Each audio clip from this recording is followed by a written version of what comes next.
As artificial intelligence takes the world by storm and investors research public companies in the hopes of finding the next great AI company, it'll become critical to separate pretender AI companies from those that are actually delivering real AI solutions right now. Datametrex AI is just that company. They've delivered cutting-edge artificial intelligence solutions to both governments and enterprise companies around the world for the last decade, including the Canadian government, Canadian Armed Forces, US Defense, NATO, Samsung, Ford, the Korean conglomerate Lotte, 7-Eleven, Petro, and so many more.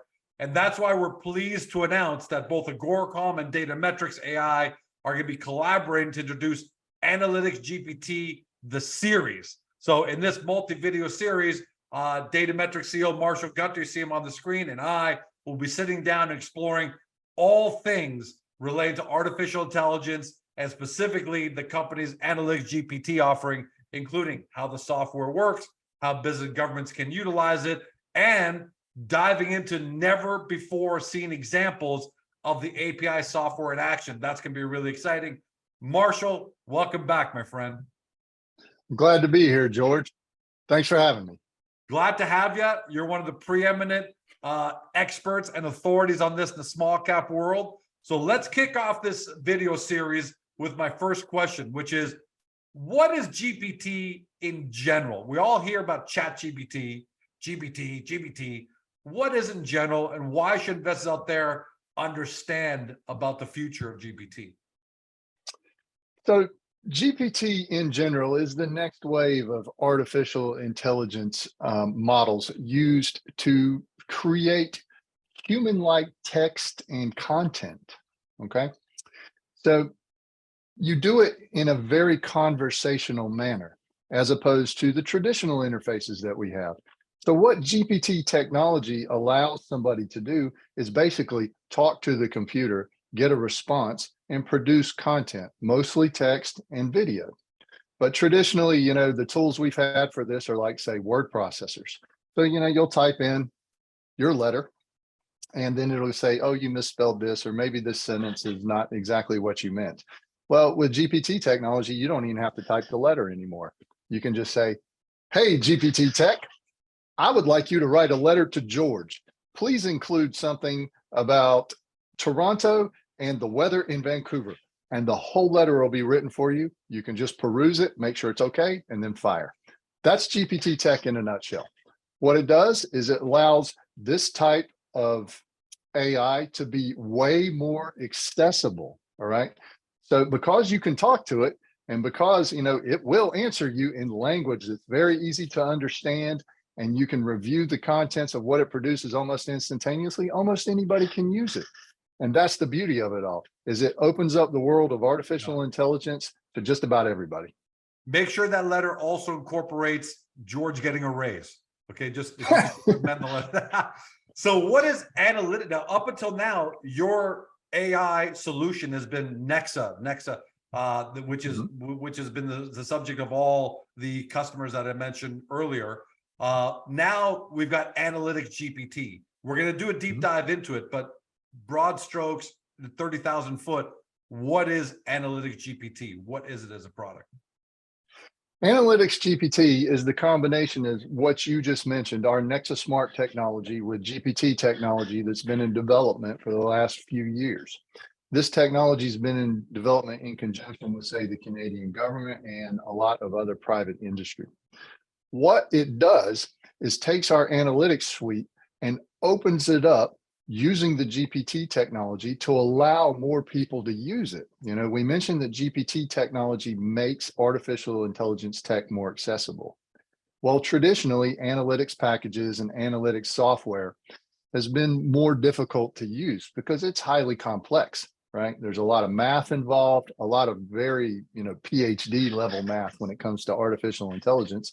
And interpreting those results and, you know, using the technology to get the results you want involves, say, a highly trained data analyst, or, you know, a business intelligence group at a large corporation, or any other intelligence group within any other organization.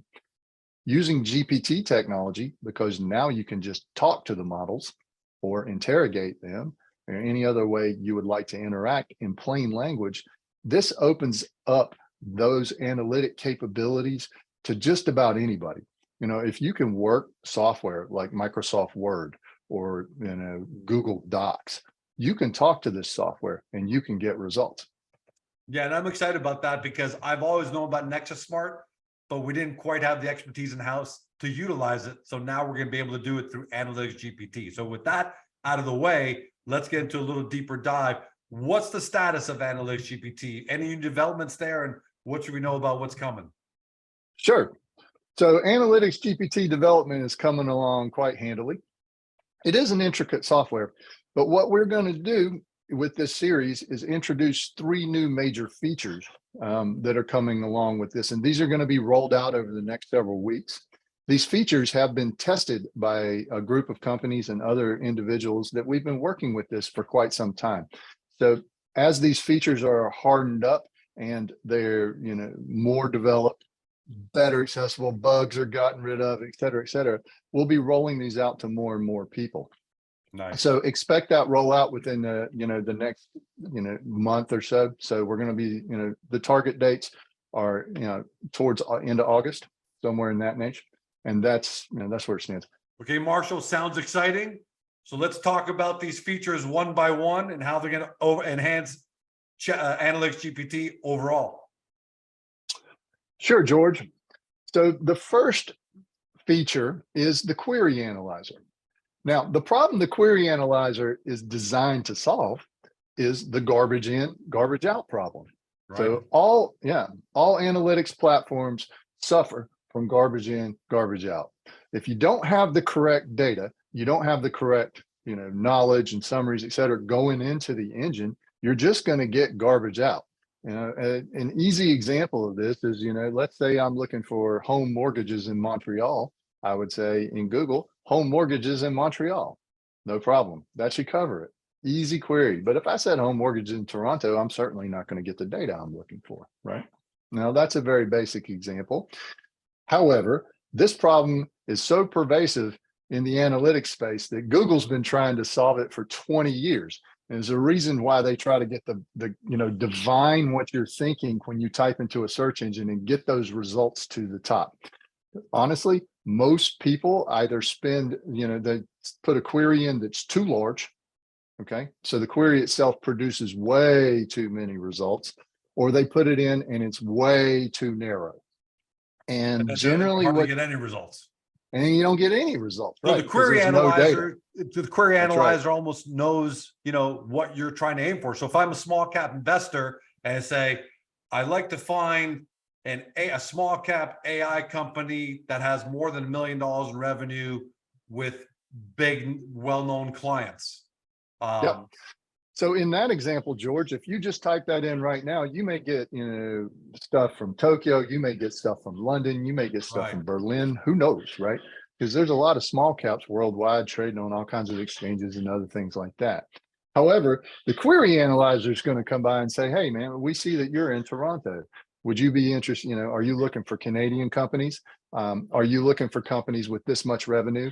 Are you looking for companies with, these contracts with these other people? We've noticed there's a lot of data there. And so what it does is it uses the artificial intelligence engine to examine all those results, right? And then figure out, hey, these might be some things that they're actually looking for. Let's make sure that we get the right data, and it's going to pull that data. Now, at any given time, the analyst can override this. The analyst has full control. However, using the query analyzer, you can get to those results in a matter of seconds. And traditionally, this is the role of the data analyst, is ensuring that that data goes in correctly. That is one of their primary responsibilities. And a lot of times it takes them days and weeks sometimes to even scrub this data. But using the artificial intelligence engine and the query analyzer, we can get to a very good set of data to analyze in a matter of minutes. And that allows everybody, more and more people to use the product to, analyze data and get the results they're looking for much more quickly. Yeah. So it's like having a data analyst on my shoulder, right? That's right. And saying, That's hey, right. George, you can refine this search, this way and do it this way, as opposed to, because sometimes I am on Google as a search engine. Don't get me wrong, Google has been great for its time, but sometimes you just keep banging around looking for something until you get lucky. Now it's with Query Analyzer, it feels like, okay, this is what you're trying to get to. This is what you want to ask. Here's the data we're going to get you. Absolutely. And so that solves the problem of garbage in, garbage out. Yeah. What's the second feature? So the second large feature that we're including here is the summarization engine. Okay. So this is the tech that is built a lot on top of the GPT technology, and it's where that the end user will notice it the most, in our opinion. What this allows you to do is interrogate and produce reports without ever touching any paper. Okay, we talked earlier about GPT tech being used to produce human consumable content like text, paragraphs, jokes, all kinds of stuff that's in the news. Well, what the summarization engine does is then takes the output of the analytics and translates that output into the human readable text that you're talking about. So again, this has traditionally been the role of the data analyst. So the data analyst, they've narrowed their query, they've got the right information, they hit go on their analytics engine, and then the analytics engine is going to produce a result. Generally, the results are in the form of graphs or other things that you can interrogate with traditional computer interfaces, click on things, mouse, type a few search boxes. But it's a lot of work, and it can but be it's a lot of work. complicated. And not only that, it takes a lot of time. Okay. And so then, the data analyst writes a report, sends it off to the decision maker makes a decision. Well, we eliminate that step almost completely altogether. So we take those results of those analytics, which the AI can understand just like the analyst does. And then it draws those conclusions out and says, hey, this is what we're drawing. And here's the conclusions we've come to. Here's the report. Would you like to forward this report on to your decision makers or your boss? Or would you like to just edit it real fast and then send it to them? So what we've seen in the field and what we're seeing right now in our testing is some of these reports have taken up to 8 or 9 hours to produce in certain cases, depending on how much information's in them. And this cuts this down literally below 15 minutes. So, I mean, the stuff is available almost instantaneously. It's very fast and it's accessible again. The data analyst on your shoulder is now writing the report. So you don't have to have those guys running around, nor do you have to have, the PhD mathematician to help interpret results. So going back to my example about small cap investors looking for AI companies with over $1 million in revenue. So it would find it, and then the summarization engine will say, hey, Datametrex, X $1 million in revenue, here's some clients. Agoracom AI, revenue. So it'll give me a nice summarized report that I don't have to dig in and find and extract and take hours and hours. It just summarizes it perfectly based on what it thinks I want. That's right. Absolutely. And again, the data, the user of the software does have complete control. So if you, want to change the wording in the report, or, you just want to change things, fine, feel free, go ahead. And then you can even tell the engine later on, hey, let's not send it out at this hour. Let's do it, this often, or let's do it like that, and it'll take it, no problem. And that kind of leads us into the third thing, which is the chat interface and the chat bot. So one of the neat things about our software, and one of the things that we like to hang our hat on, is discovery. And discovery is finding those unknown unknowns, the things you don't know about that you need to know about right now. You need to be aware of before things go viral, before things become a problem for you. And what we found in the testing over the years is these usually come as a massive surprise, even to the data analyst. Right? They're going to look at it and they're going to go, whoa, I don't really understand why this answer is here. Well, that's why we have these chat interfaces and chatbots. So what they do is allow you to say, hey, AI, why did you make this recommendation? And then it'll explain it to you and say, these are the reasons. So you can understand why the engine is making decisions it does. And you can dive a little bit deeper into this, again, without having to have PhD level of mathematics to take the answers apart and figure out, hey, this is how the computer brain was working. And this is why the computer brain said, that I should buy red toothpaste as opposed to blue toothpaste. It'll answer you, and you'll be able, to adjust it and to, customize things to your manner. Man, there are going to be a lot of data analysts, a lot of MIT guys out there, mathematicians who are not going to be happy with you in the coming months as these upgrades come out, right? Well, we're just trying to make their jobs easier. So, a lot of this You're almost stuff making for them data obsolete. well, data analytics as a field is only going to continue to advance, Right. right? So, while those data analysts might not be on the front line, a lot of what I just described, a data analyst would describe as busy work. Okay. So, narrowing the search queries, ensuring we've got the right data, scrubbing the data, that's step one, making sure the results are accurate, making sure the reports are written correctly, making sure and then that's step two. And then, step three, validating all the results and making sure everything's completely accurate. If you need to go in there and revalidate, then we've given you the tools to do all that. And it no longer requires hours and hours and days of deep diving and looking at data and comparing this data point to this other data point. All that's done for you. And so they get that out of the way and get right. to the more important part of the mission, which is getting rid of it's almost like a chef not having to slice the potatoes and slice the lettuce. It's like, if something can get this all out of the way, I can get to the final act of making a fantastic meal. And I guess that's what absolutely wants to get to, right? Yeah, that's a perfect result or a perfect example of what we're doing. When you want to do something quickly, everything's prepared for you. It's all pre-processed. Everything's ready to go. You just slap it together and hit go. So that's what we've been trying to do with this, and to enable those data analysts to do their job more efficiently, more quickly, more accurately, and with better results. So, as we're still eating, and there's still chefs out there, despite the fact that we have prepackaged meals, Swanson TV dinners, we're still eating food. So I don't think the data analysts are going to go anywhere, quite frankly, because the world's producing more data. We produce more data, and it's only growing exponentially, like exponentially every single day. And we're getting deeper data, and we're getting deeper data. Before, you just kind of knew George drove to McDonald's, right? Now you know what he was driving, how fast he was going, how many times he stopped.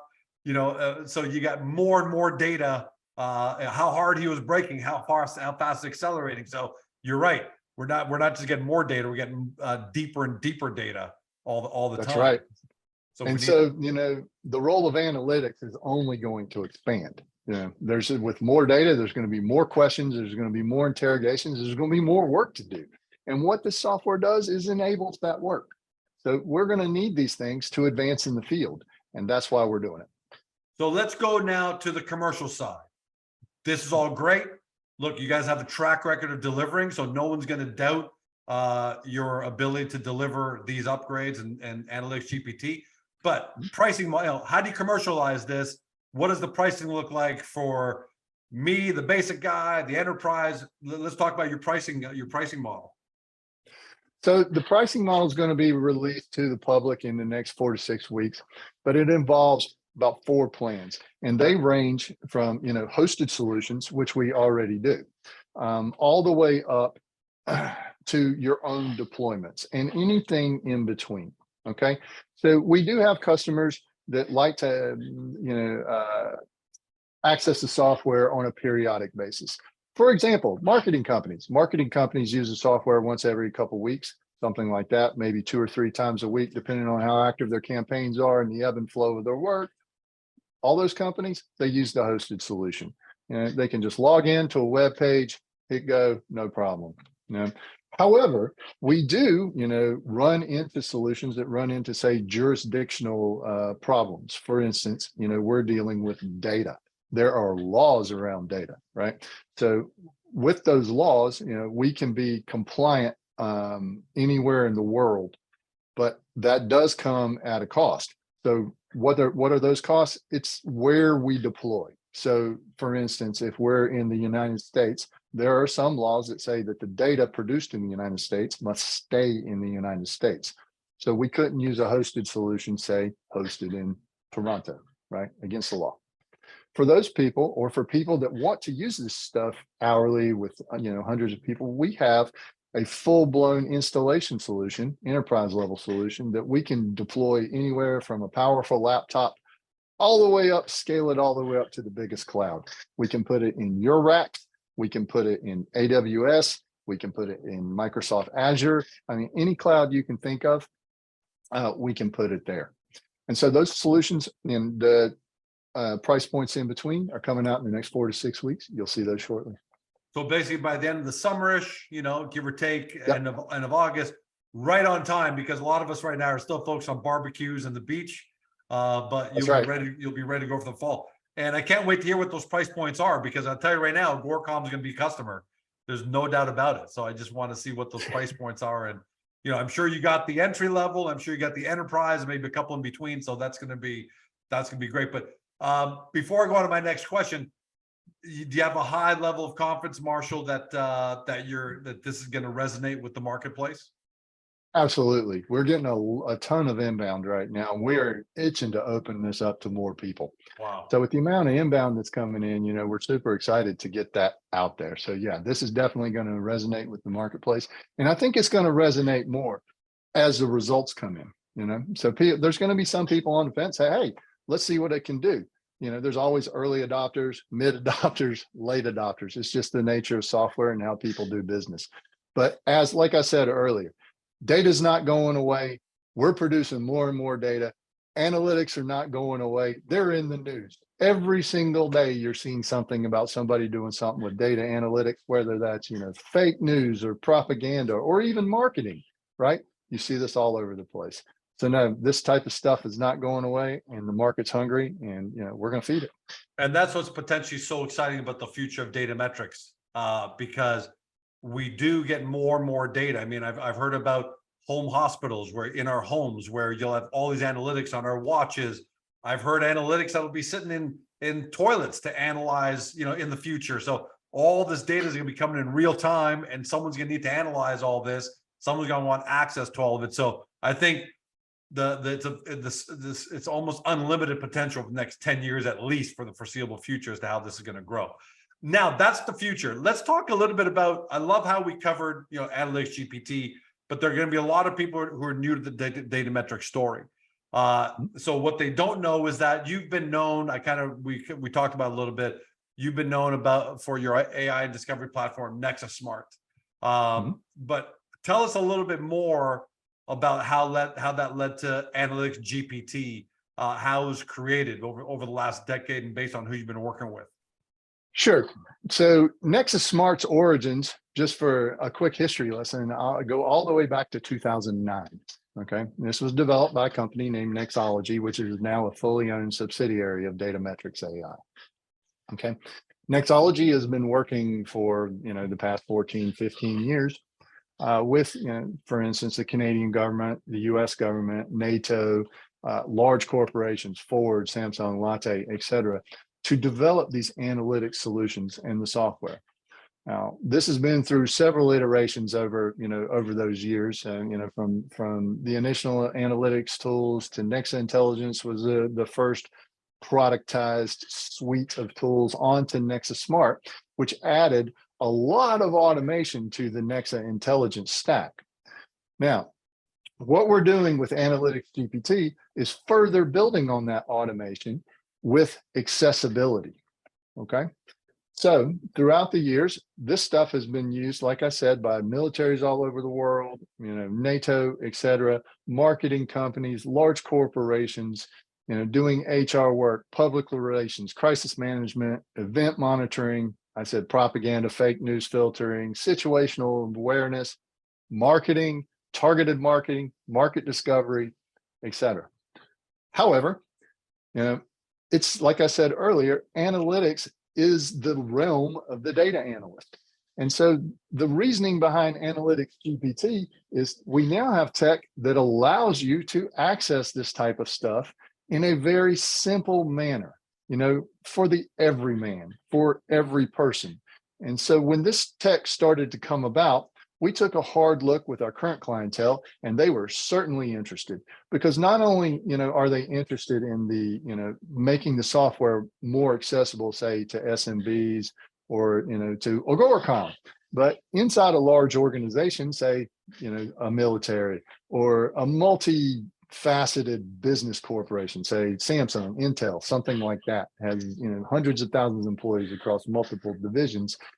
They don't, every single division and every single person, you know, group in there doesn't have access to data analysts and business intelligence units. And sometimes they share them, right? So there's not enough time to go around.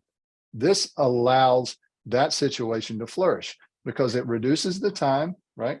So your teams are able to be more productive. And because it lowers the barrier to entry and anybody can talk to it, we can spread the use of the software into more divisions, you know, more teams, more people, and take in those results from all that data we're talking about and use them to make intelligent, informed decisions. We've talked about some of the enterprise clients. Have you heard back from any of your enterprise clients or your government clients and any other clients about their level of excitement behind Analytics GPT because it makes it even more accessible?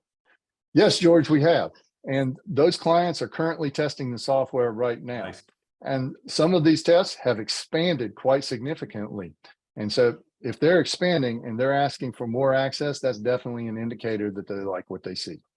And so as we're rolling this out and as we're showing more and more people, we've seen a ton of interest and we expect that to continue. Devil's advocate. A lot of people at home might be thinking right now, well, how does this differ from ChatGPT? I can go to ChatGPT right now and throw in a query, give me small cap companies that deal with artificial intelligence, right? And they would say, well, I get the same thing out of ChatGPT. How does this differ from ChatGPT? So ChatGPT and Analytics GPT are two different applications of GPT technology. So, but primarily the difference is we really focus on accuracy, customizability, and portability, as these are three requirements coming from our clientele that really need to be met. So ChatGPT is really a conversational engine at its heart. You can ask it just about anything, right?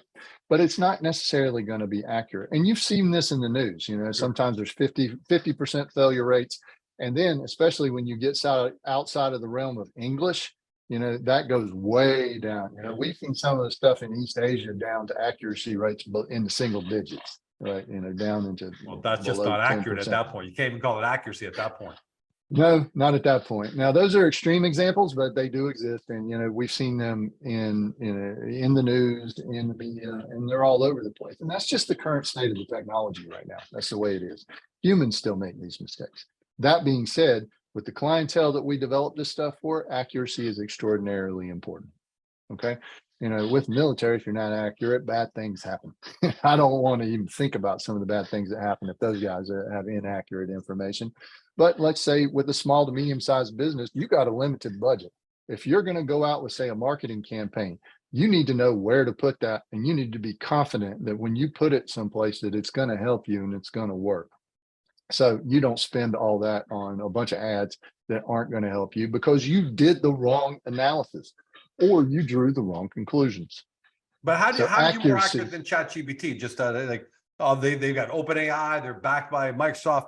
And I know you are, but I want to make sure people at home understand how is it that you're able to be more accurate when ChatGPT itself has given me some pretty bad results that in the past.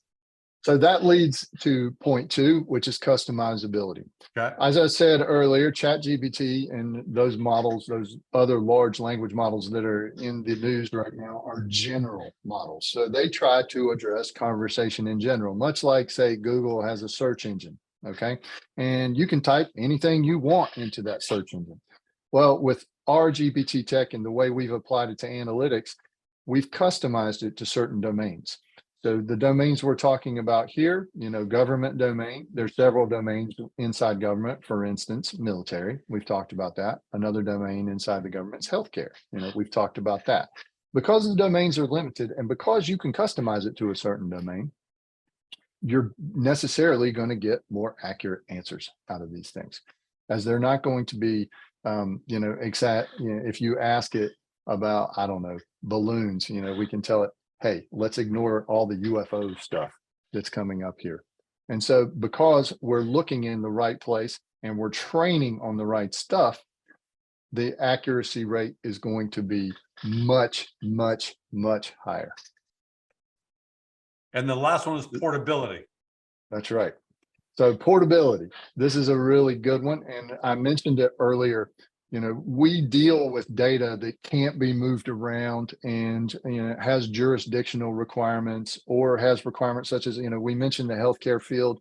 There's, fields that you can't use. There's laws around what data you can and can't use with personally identifiable information, et cetera.